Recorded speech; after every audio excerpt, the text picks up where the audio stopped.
Now that we've finished learning about the structures of DNA and RNA, it's time to look at what each molecule actually does and why both molecules, but especially DNA, are considered building blocks for all organic life. A more specific way to describe DNA's role in this capacity is to say that DNA is the molecule that is responsible for heredity. Now, if you're not familiar with this root word, the root of this word is shared with the word inheritance. So remember that an inheritance is something that your parents' generation will leave to you after they pass away, and in turn what you will leave to your children's generation once you are no longer in this world. Now, in the context of biology, when we talk about the biological inheritance, what we are talking about is your genetic code, the blueprints that make you who you are, and basically a set of biological instructions that tell the body how to produce a human being that has all of the biological characteristics that you do. So how exactly does DNA do this, and what is RNA's role in this whole procedure? Well, if we look at DNA first, because again, it is the central molecule to heredity, DNA functions as a repository and safeguard of your genetic code. So DNA's structure is actually very, very well suited towards protecting the information. So the genetic code is primarily stored within the base pairs of nitrogenous bases that are found at the center of the double helix. And we'll look at this in the latter half of the video.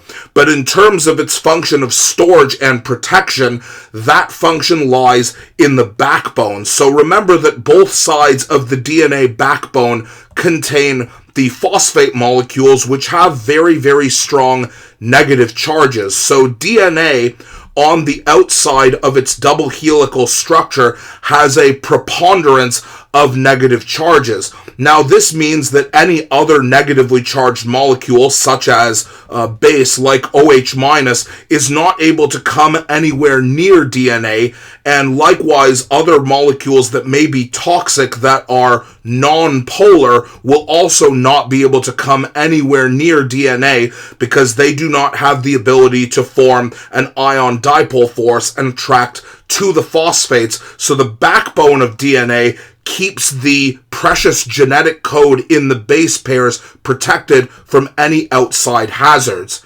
Now, in terms of what DNA actually does, the answer is nothing. Well, nothing directly, aside from the fact that DNA is used to produce RNA. So in this diagram, we see that the DNA double helix is actually unwinding like this, and a series of enzymes are actually using DNA in order to produce RNA, which functions instead as a carrier or a messenger of the genetic code.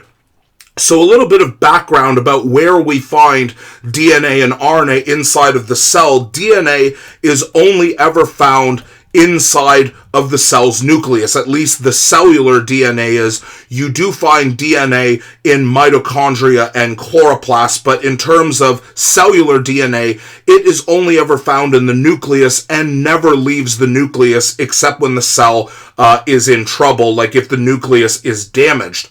So if DNA cannot leave the cell, it needs an intermediary molecule, RNA, to leave the nucleus and spread its instructions about how to make you who you are. And the way that RNA does that is it migrates either to free-floating ribosomes in the cytoplasm or to ribosomes that are found on the cell's endoplasmic reticulum, and the RNA is read by the ribosome, which tells the ribosome how to make a very specific protein.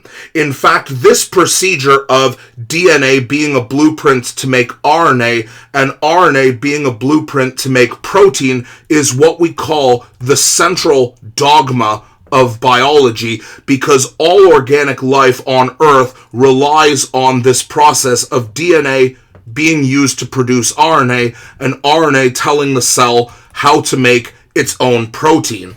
Now, under the description of what a ribosome is, it says that the ribosome actually functions as a large enzyme. It's a biological catalyst that reads the RNA and catalyzes, that being accelerates the production of protein without being consumed itself. That's the description of what your enzymes, your biological catalysts do. Except if we think about the central dogma of biology, there's a little bit of a problem with this, because as we learned in our protein series, your proteins are supposed to function as the enzymes in the body, which causes a little bit of a problem, because if we need enzymes to catalyze each of these stages, and RNA is used to tell your cells how to make protein, and protein functions as enzymes, where did the first enzymes come from if we didn't have enzymes before protein? Well, the resolution to this apparent paradox is that ribosomes, despite being an enzyme, are actually not made entirely of protein. Most of the ribosome is actually made out of RNA, specifically a form called rRNA, or ribosomal RNA, and this form of RNA actually functions as a biological catalyst the way that proteins normally do. In fact, we call it a ribozyme, indicating that it is an enzyme that is made out of RNA rather than made out of protein. And this is very important for understanding how organic life actually developed, because the earliest examples of enzymes were actually made out of RNA, even if now modern enzymes are overwhelmingly made out of protein. So for the final part of this video, we can talk about how DNA is actually used to make RNA and why the base pairs within the center of the double helix are so critical.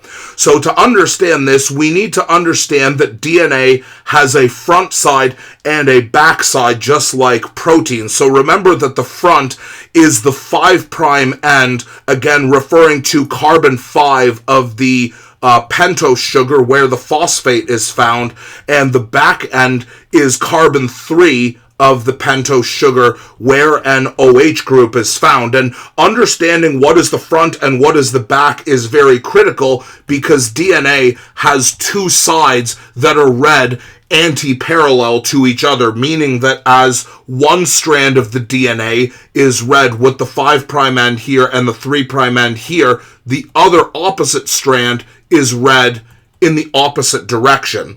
So, as a little bit of a review, the reason why nucleic acids are read from starting from the 5' end and ending at the 3' end is for the same reason that we read proteins from the N terminus to the C terminus, because 5' to 3' is the direction in which both DNA and RNA are produced, which is actually going to take up an entire unit later on. So think of this as an introductory precursor. So the way that this takes place is, remember that DNA is double-stranded. Remember that it has one strand going this way and one strand going this way. Now, the other useful component for being able to use DNA as a blueprint molecule is the complementary base pairing. We know that A always pairs with T, for example, and we know that G always pairs with C, which means as long as you have one strand of DNA, you can replicate the other strand by simply knowing which nitrogenous bases always pair with which other ones. So in both of these cases here, we're going to refer to the one strand that we've been given as what we call the template strand, because a template is a guide that tells you how to make something. Now, to demonstrate that DNA and RNA are produced in a 5' to 3' direction, if this is our template strand, since DNA is anti-parallel, the opposite strand to the template, which is what we call the daughter strand, because it's the offspring of the template, would have the 5' direction here, meaning that we would read it from right to left, because the template strand on the bottom is read from left to right. And if we use our knowledge of complementary base pairing, T pairs with A, G pairs with C, A pairs with T, C pairs with G, G pairs with C, T pairs with A, and C pairs with G, and now we have made it to the 3' end, and this is how DNA acts as a blueprint, because as long as we have one strand, we can instantly know how to copy the other strand because of complementary base pairing. Now, this principle can also be applied to RNA as well, except remember that instead of having T, RNA has uracil instead of thymine. So here, showing how DNA can act as a template to make an RNA daughter strand basically functions in the same method. So we would read this anti-parallel to the top strand that we're making. So this is the 5' end.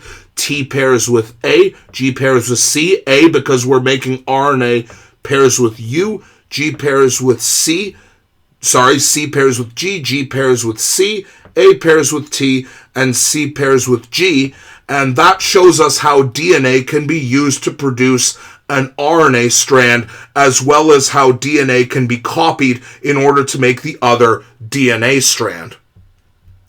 This concludes the part of this series that discusses the role of DNA and RNA, and in the last video we're going to take a look at one final form of nucleic acid that is critical in the body for the purpose of providing chemical reactions with energy.